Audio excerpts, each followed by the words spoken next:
Hi అండి, welcome back to my channel. ఈ రోజు అయితే పండగ దుర్గాదేవికి అయితే చేస్తున్నాము. ఈ దుర్గాదేవి పండగ అనేది చాలా ఎర్లీగా స్టార్ట్ అయిందండి. ఎందుకు ఎర్లీగా స్టార్ట్ అయింది అంటే మాకు డే 2 నుంచి ఘటాలు అనేవి స్టార్ట్ అవుతాయి అన్నమాట. ఈ ఘటాలు స్టార్ట్ చేయడం కోసం అని చెప్పి పండగనైతే చాలా ఎర్లీగా తీసుకొని రావాలి. ఈ పండగ ఎంత ఎర్లీగా వస్తే ఘటాలు అనేవి అంత ఎర్లీగా స్టార్ట్ అవుతాయి అన్నమాట. సో అందుకని చెప్పి పండగనైతే చాలా తొందరగా ఊర్లోకి అయితే తీసుకొచ్చేసారండి. ఇప్పుడైతే పండగ అనేది స్టార్ట్ అయింది. ఇప్పుడు ఒక్కొక్కరుగా అందరూ కలిసి, అంటే పండగ వచ్చినప్పుడు మేము అందరం కలిసి వెళ్తూ ఉంటాం అనమాట టెంపుల్కి. అందరూ ఒకే టైంలో వెళ్తారనమాట.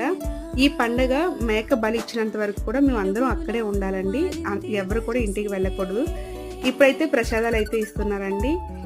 మేకని బలి ఇచ్చారని చెప్పాను కదా, దానికైతే ఒక పాట అనేది వేస్తారనమాట. అంటే ఎవరు ఎంతకు పాడుకుంటారో అదైతే జరుగుతుందన్నమాట. ఫైనల్గా అయితే పండగ అంతా కంప్లీట్ అయిపోయిందండి.